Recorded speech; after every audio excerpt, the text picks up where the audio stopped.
Good late Thursday afternoon, everybody. Meteorologist Casey Cloud here in the Weather Center, coming on just a little bit later than normal as we're getting the latest information on Tropical Depression 9. Thought it might be upgraded to Tropical Storm Ida as we're getting the latest recon data in right now. May get upgraded pretty soon depending on what the hurricane hunters find here. Some of these winds do look like they might be getting up there toward that tropical storm force range, so it's possible, even while we're on here, may get an update statement from the National Hurricane Center down in Miami saying we do have Tropical Storm Ida, but not as of the 5 p.m. Eastern Time update, 4 p.m. Central Time details there now.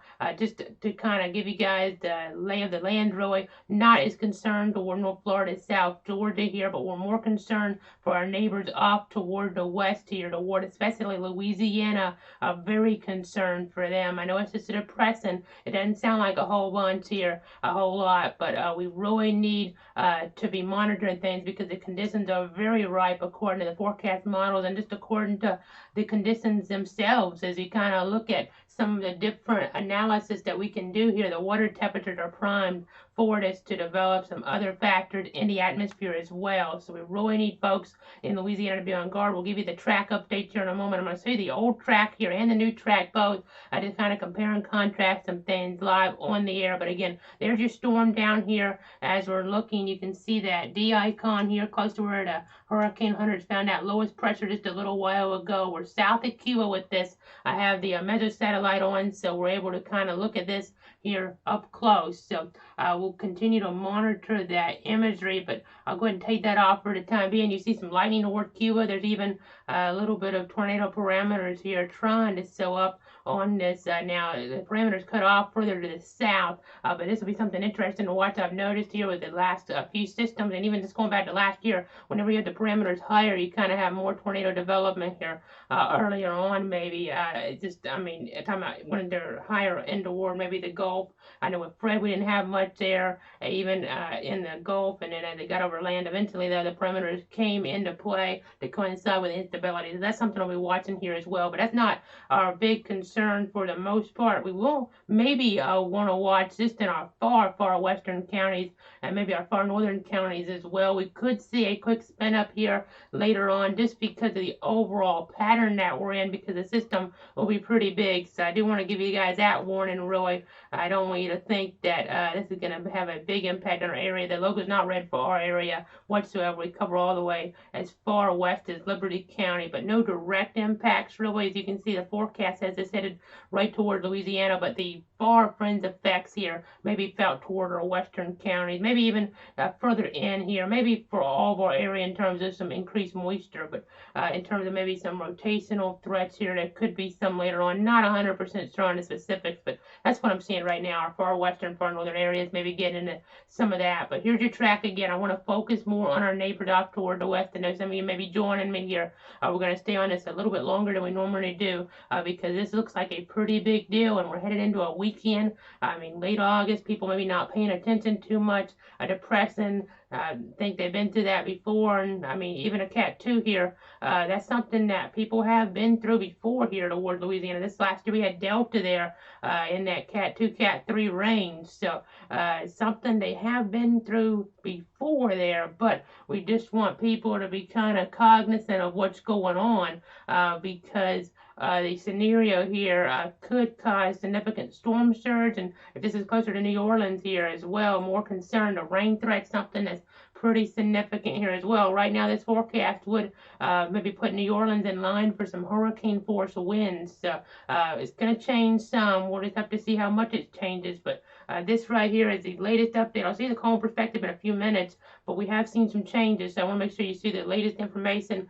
Takes the cone perspective here a few minutes to really be able to be put into the system. So I didn't update that, but we're showing you the live information. This is the latest track here, folks, in our computer system. You can see maybe a landfall here around Houma, Louisiana, and then coming on up, you can kind of see that path here coming on up toward parts of eastern Louisiana. So I'm going to be watching this carefully here You can see this is going to be maybe 1 o'clock on Sunday, so we're really moving up that timeline now pretty rapidly. So we could be in a situation here where we're talking about some alerts for the northern Gulf Coast pretty soon. I mean, we just got the latest information in, so I haven't had time to digest it, but we're going to kind of go over some of this on the air here with you live if you don't have access to some of this information from the National Hurricane Center. But they're saying there is higher than normal confidence that we're going to have a strengthening tropical cyclone moving over the Gulf of Mexico this weekend. We're really confident. I mean, we can't always say that. We're confident we're going to have a hurricane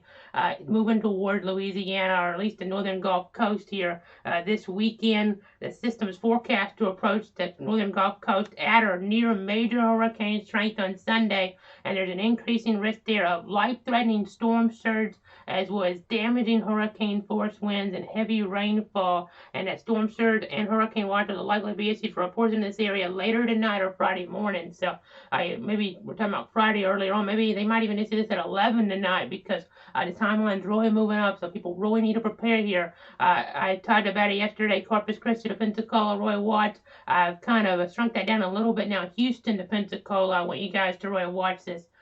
For those direct impacts upon landfall, still possible if there's a shift in the track west or east. Right now, though, our models are on a pretty good consensus here. Really, Louisiana looks to be the hot spot right now. Our models, these three models especially, are really showing something lining up. I mean, maybe toward Baton Rouge, there's that little difference there that the track would have that could actually be pretty big in terms of storm surge, wind, and rain impacts here, depending on how things ultimately come together with our storm system. But again, talking about probably Ida, because other systems look like they're going to be developing later on. So Roy probably looking at future Ida here as we look ahead in toward the timeline. So they'll check the Hurricane Center information again.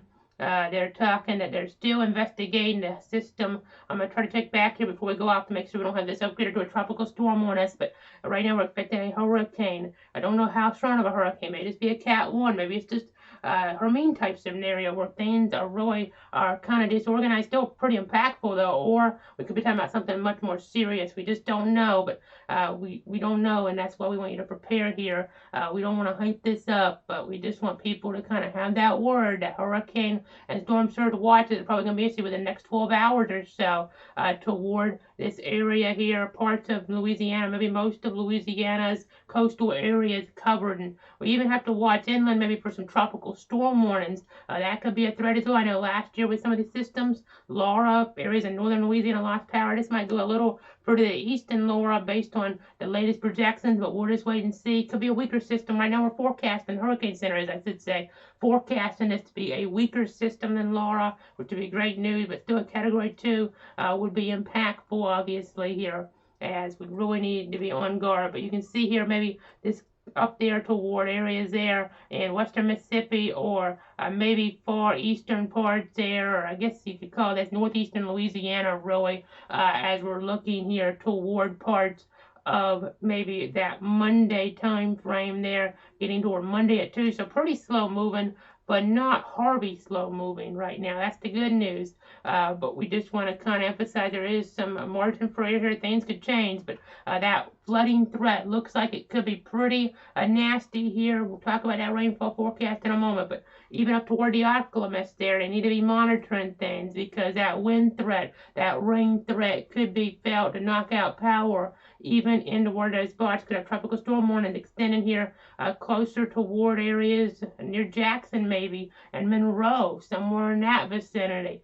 So that's something that they'll need to be monitoring very carefully. And then eventually this system could bring maybe a tornado threat as we get closer toward Memphis here later on. And even again, some of that moisture there on that eastern side could cause some issues here closer toward our neck of the woods, but we don't really know the details, except that it's not going to be a direct impact toward our local area. I can say that with certainty, no direct impact here from what's going to become Ida for our local area. So again, we're just breaking that all down for you. Let's go ahead and go on over toward the radar to see what's happening locally. We do have some local things to get to as well. We have some afternoon showers and storms around here. Quite a bit of moisture. We had some moisture move around Stark earlier. We've had about, it looks like about 0.13 inches there on the rain gauge measured as we're looking toward the Stark area. So let me go ahead and kind of go on over here right now. We'll pop this up. You can see things have cleared out here, but looking over toward Jasper now, east of, it looks like Statenville there, Withers, getting in towards some of this. You can see some of this wind enhancement here on the mapping, 30-mile-an-hour wind maybe. 45-mile-an-hour wind possibly, depending on which mode of the radar you use. Weather Service and winds could be even a little bit higher than that. But again, not severe warning though, luckily. But we'll keep our eyes on some of that there. This stuff's been a little robust here at times across our region. Do have some marine warnings in play as well as we get off the coast here, seeing some action south of Crawfordville, south of Wakulla County, and that's going to be mainly moving off to the west, maybe clipping their port to Franklin County later on, depending on how it holds together. But again, we have that local red for the threat out west from our tropical system. It's still a depressing here. I do want to say you a few things. We'll go ahead and go on over toward the graphics. Now, some of this stuff a little bit out of date, but it still pretty much applies. I looked over it here, and the overall story hadn't changed. You can see there switching between some things, a little bit of a flash, but again, we will go over now toward those storm names here. You can see we have Ida here next in line. Ida, it seems, will be that next storm here that we're talking about, maybe Julian and Kate as well, but we're not maybe as concerned about those, depending on if the two storms out to the east there get those names. But you can see the peak of the hurricane season, September 10th, are right there in the thick of things. Really, the next 8 weeks are going to be those 8 weeks we're really watching. Once we get late October, we generally, I mean, we had Hurricane Kate in 85, ironically. That name on the list here, it's going to be earlier than November, but in 85 we had Kate go through Tallahassee area, really significant. But for the most part, once you get into November, the systems are not that organized here this far to the north toward the U.S. I know we had the two systems there last year in November down in the south, and Nada came up here, but it was weakening as they got further up there in latitude. But this is the 2 o'clock update. Didn't have too many changes from this. We still have at 110-mile-an-hour winds forecasted, but there has been a little bit of a shift in that timeline, moving things up some here with the storm. But again, that cone perspective kind of helpful here. I'm going to look at it real quick behind the scenes and just kind of give you that information on what it shows now. Seems like we've seen a little bit of a shift to the east here, maybe closer toward New Orleans. So that's something you can get there on the National Hurricane Center side, and I'll post that on cloudweather.com in just a few minutes. Once I get off, I'll have that where you can continuously watch that track update. But you see the path here, pretty similar path to some of those typical systems. As I kind of step on over, you kind of see what I'm talking about here, maybe going on up toward the coast here. That's what you would expect based on cometality, the season being active, the path. That's one of the paths that a storm can take. I mean, we had Henri there last week take a path kind of similar to the one to the north, but then it kind of curved back there, and then we ultimately had it kind of more falling apart. But our outlook here, a 5-day cyclone probability forecast. You see a couple systems probably going to develop, but it looks like both of those are going to be no threat to the U.S. here at this point. There's some models are indicating maybe a threat in about a week or so again for parts of the U.S., but it's too early to get into details, maybe a week and a half in terms of that. But too early for details there, as we're going to be watching what's going to become Ida. It looks like Sunday into Monday, multiple models, so a hurricane making landfall along the Gulf Coast there, the U.S. Gulf Coast. Now, the exact track and intensity uncertain at this point, but those with interest from Houston to Pensacola to check in frequently for the latest, because some things could tug the system one way or the other. Maybe the models aren't picking up on them, but we have that center now we're kind of tracking, so shouldn't be as much of an adjustment. That's one reason I was able to shrink that down. Hopefully I can shrink that down even more here as we look ahead in the timeline. We'll have special updates as needed here tomorrow, Saturday, probably come on one of the 2 days, depending on how things go with this, and then be on here as we look as that storm does make landfall, obviously, as well. So we'll be kind of monitoring things, playing things by ear here with special coverage leading up to the system, and also as the system makes landfall, because this looks like the biggest and most impactful system to hit the U.S.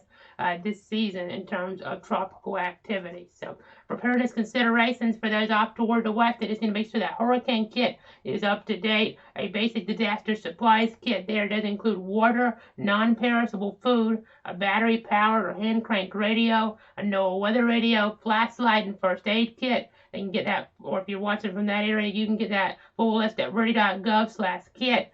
inland flooding there can be a big concern. So you got to try to mitigate that threat before the storm. We have only 72 or maybe even 48 to 72 hours really to get prepared. Probably more closer to that 48-hour benchmark here. So we've got to be charging up those devices as those power outages are expected. Talking about that 48-hour benchmark because we could start to have some of those outer bands here, obviously out ahead of a landfall. So just got to be thinking about that. I mean, by Saturday night, I would say, have those preparations wrapped up. This is going to be a quick moving timeline here. This is not a situation like Irma, for instance, where we had a week to prepare for that, or maybe even longer, really, in some ways. I mean, this is a system that's bearing down here within about 72 hours. I know it's a depressant. Maybe we'll get lucky since this is a depressant. It hadn't strengthened yet. So maybe we'll get lucky, but I do not want folks to let their guard down here because right now it looks like it's going to be a serious situation. So we got to prepare for that. We can hope for the best, but we got to prepare for the worst here. As got to be ready to move that interior room. Those folks involved in tornado warnings. I know a system kind of reminiscent in a way, maybe not in terms of the impact. This could end up being different in terms of its impacts here in landfall area, but in terms of maybe outer effects. I know we had Isaac in 2012 hit around New Orleans there, and we had some tornado warnings as far east there as areas toward the Panama City Dothan television markets. Those tornadoes still can kind of extend out pretty far, so something to watch maybe for Liberty County or Seminole County here, even as we're looking up into towards South Georgia, some of our northern counties as well, depending on how this kind of curves back. Some of the models are indicating that, and then running some moisture, maybe some rotational parameters in play, because that east side, as we saw at Sally and seen some with some other systems, that east side Claudette, for instance, as well, that east side becomes that south side, really, of the storm here. So just got to be ready after a storm moves through. Stay away from those power lines, and generator safety is also critical. I know we've seen it so many times in Irma, for instance, in Florida. Again, this is not looking like a Florida storm, but in Irma in 2017, we had so many fatalities before and after the storm. People kind of getting ready there, people maybe falling off their roof even, and then afterward with things like, for instance, the generators causing that carbon monoxide poisoning. So just got to be real careful, as that rainfall is going to be a significant threat as well. We saw that's not going to be stalled out, which is great news, but still, this is a lot of rain for areas that may not be able to handle it. I mean, we're getting some rain there right now. Let's go ahead and go back onto the map because they don't need this antecedent rainfall. We kind of saw some of this here toward our area with Elsa, and now ahead of what it looks like is going to be Ida here. They do not need this. I mean, let's go ahead and I'll bounce this off to give you just a moment here. You can see again our local storms in the picture here. Nothing severe, luckily, but here's New Orleans, Louisiana. You can see here some of the storminess in the picture, folks, toward areas there around New Orleans, even Baton Rouge, and even up to the north here. They don't need this rain either. Alexandria, over toward Natchez there as well. So just have to be kind of cognizant of what's going on in this scenario, because this rainfall forecast really does tell a story, and it may not be a good one, as this is the official forecast from the Weather Prediction Center there. They do these rainfall forecasts. They try to put everything together, and unfortunately you can see here as we look in toward the orange, we're talking about, it looks like 5 inches. That could get as far east there, maybe Fort Walton Beach on average, which is quite a bit here. But as we get in toward that mustard color, we're talking about 7 inches on average next 7 days. And a lot of this is from the storm system. That yellow color, the first yellow there, the first brighter yellow, we're talking about 10 plus inches. And if you look real close along the coast, I'll try to point this out. You can see maybe 15 plus inches here possible, and obviously isolated areas could get even more than that. So we have to be cognizant of this threat. And cloudweather.com/radar will have those updates here on the radar imagery with this system when we're not on, but obviously when this is making landfall, we'll be here to guide folks through that threat. Our neighbors off to the west, we were here during Laura, we were here during Delta, we were here during Zeta, we were there during Sally as it impacted areas around Pensacola, and then moved closer toward our area as well, and we'll be here during, it looks like, Ida. So just stick with me, but let's go ahead and bring things back closer to home now here as we're watching. You can see this is our little path forecast here from earlier integrated into this with the most likely arrival times and chances for tropical storm winds. This is something that kind of shows you those, but times are important here, but these are even moving up a little bit. I'll kind of go over the tips, but the times have moved up a little bit here. So let me go ahead and I think we just got an update from the Hurricane Center, folks. I bet we have a tropical storm now. Okay, they just found a depression at 5:20 right now, folks. Let's go back over. We'll go back. This is why we kind of wanted to stay on, come on a little bit later, because we thought this might happen. I thought some of those numbers were indicative of this, and it's now the case. So let me go ahead and pop a few things up, and then we'll go over to that view here. We'll get back to this in a moment, folks. Again, we're getting some breaking news live on the fly here, folks, from the National Hurricane Center in Miami. The word now official out of Miami. The Air Force plane has found that the depression is now a tropical storm. Air Force Reserve Hurricane Hunter aircraft data indicate that the depression has strengthened to tropical storm Ida. The maximum sustained winds are estimated to be 40 or so miles an hour with higher gusts. So we're at 18 north, 79.8 west. Maximum sustained winds at 40 miles an hour here, folks. Moving off toward the northwest at 14, and that pressure at 1,006 millibars.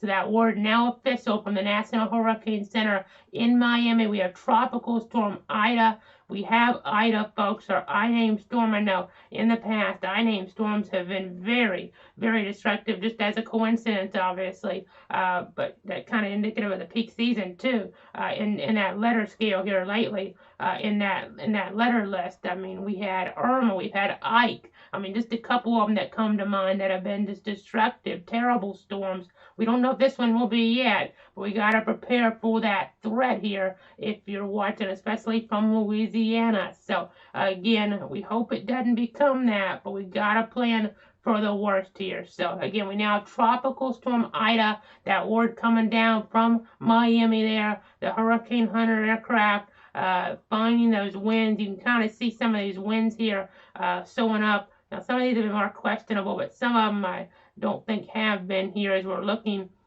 in toward the storm. It looks like some of these, as we get further on up, for instance, I'm just kind of looking on the fly here, but some of these are not questionable here within this area. So, again, the Hurricane Hunters have found that we have Tropical Storm Ida. So it's official, live on the air, that announcement being made. So let's go ahead and go back on over toward what we were talking about now. I mean, we knew it was going to become Ida, so in some ways it's not a huge deal, but it just now we can kind of get that nomenclature going. Again, we did have this as a depression. This is some older information, but the tips are important here still. The tips are still important on the screen, so I'm going to go ahead and kind of give you those as I look at the latest times now. Looking like they're actually pretty similar. They moved in a little with that 8 a.m. Benchmark, though, 8 a.m. Eastern Time, 7 a.m. Central. But again, that kind of goes to so Saturday nights when the time preparations need to be wrapped up along the coast. Again, this is Ida, not the TD9 anymore, but Secura's property, those valuables we're talking about, secure that property, make sure that if evacuation is needed, go ahead and get that process rolling, because there's going to be a lot of people on the roads, depending on exactly where we're talking, on the coast, that storm surge that I know people will be trying to get out of those vulnerable areas, as they've seen here, the damage in the past. That'll be on the eastern side of the storm we're talking, wherever it hits. And then keep in mind that staying in areas vulnerable to storm surge, mobile homes could be risky. And if you choose to stay here, electricity could be out for an extended period of time. So get those important supplies and charge up those devices here. So important there. But let's get to the local forecast for a moment. And some of you watching from North Central Florida kind of want to know what's going on here with some things that impact us closer toward home. So let's go ahead and kind of go to a lighter topic here for a moment. Kind of hard to switch from a topic like that to a topic that's so fun and enjoyable like high school football, but we'll do our best here as we get into that tomorrow at 7:30, week 1 here in the state of Florida, kicking on off a big rivalry game. Baker and my alma mater, Bradford there, David Hurst Stadium there, the late David Hurst, of course, now unfortunately passing away there as we're looking back not too long ago, but Stark, Florida, here talking about lower 80s a 40% chance of rain there. I think the rain will kind of move out of the forecast. The worst of the storm is moving off maybe toward the west based on some of the information I've seen in the higher res models, but we could still have some moisture coming in there from the east, maybe a shower possible, but it'll be pretty warm, maybe muggy filling out there, so just be prepared for that. Hopefully we get away without having showers around, but it's a possibility. Can't completely be ruled out here, but I would lean toward more of a shower type scenario, especially if we can get some storms in here earlier than thunderstorm accent around. So, of course, if we have a storminess, maybe a little bit worse, and that can cool our temperature off. But let's see, we've had a little bit of rain around today. We're at 81 right now toward this dark area. So, as we look toward that extended forecast now, I put this together here. I know we're so busy with now Ida, but we are tracking the numbers here with the extended forecast now too. We have a 90 for your Friday, for your Saturday in terms of those high temperatures. We have 91 on Sunday, 91 on Monday, 90 Tuesday. You can see maybe though as we look ahead here a little bit, I'll kind of step on over and you can see 89 degrees on Wednesday and then 90 back again Thursday. But Wednesday maybe some of that moisture really coming in. Might have to raise those rain chances for Wednesday, for Tuesday here. Maybe even Monday, depending on how things go. But Tuesday and Wednesday looks like when that moisture could kind of spread more in toward our area. So we have to be prepared here for a little bit of that moisture. But again, I got to make sure we kind of adjust our tone a little. It's not going to be too big of a story, probably for our local area, not compared to what we're going to see out west with our storm Ida. Going to be maybe a hurricane there as we look ahead in the timeline. Again, the Hurricane Hunter is finding now this is tropical storm Ida, max sustained winds at 40 miles an hour. We just got that statement in here, and we'll take this off some of these different reports here as we're looking south of Cuba here, indicating this. So you can see here some of these stronger winds with this system now being found. Looks like as we're kind of looking, I'm doing this on the fly here, but some of that's 58 miles to the east, and the wind forecast is there at 60. So maybe as we kind of zoom on in, zoom on out a little bit, maybe some of those winds there found a little bit further to the east, maybe than you would think. But it's hard to say looking at this live on the air here. But again, this is our path, expected to become a hurricane and maybe a Category 2 and possibly even a major hurricane. Hurricane Center has explicitly said that this could become a major hurricane, but right now they're going with a high Cat 2 making landfall here closer toward Houma, Louisiana. Here as we look towards Sunday afternoon. Again, that timeline moving up, so that timeline to prepare is shortening here as folks need to get that word that we have a system, is now a storm, that at least that messaging can kind of get going, that it's not just a depressant. The messaging can kind of get going a little earlier. People sometimes hear depressant and don't really want to worry about it because sometimes those systems aren't a big deal, but this one is a outlier to that, I guess you could say, because it's looking like this one will be a big deal for some folks, maybe bigger deal for more folks depending on the strength of this. But we gotta be ready here for this storm to rapidly intensify. We've seen this so many times before. I want to try to get out ahead of this, honestly, based on everything we've seen in the models. I mean, honestly, you can see here one on one of our consensus models. If this was just a 1, I mean, we'd be feeling a little bit of a sigh of relief here in toward this area. Still, that rain track could be dangerous and deadly, and still some surge could be damaging and significant. But if it's just a 1 here, that'd be a bit of good news here. But if this gets to a 2 or a 3, especially if it hits here closer toward New Orleans and putting them right on that dirty side, with that rain, with that wind, with that surge, and we have to be a little more concerned. I know we just have to kind of monitor things now.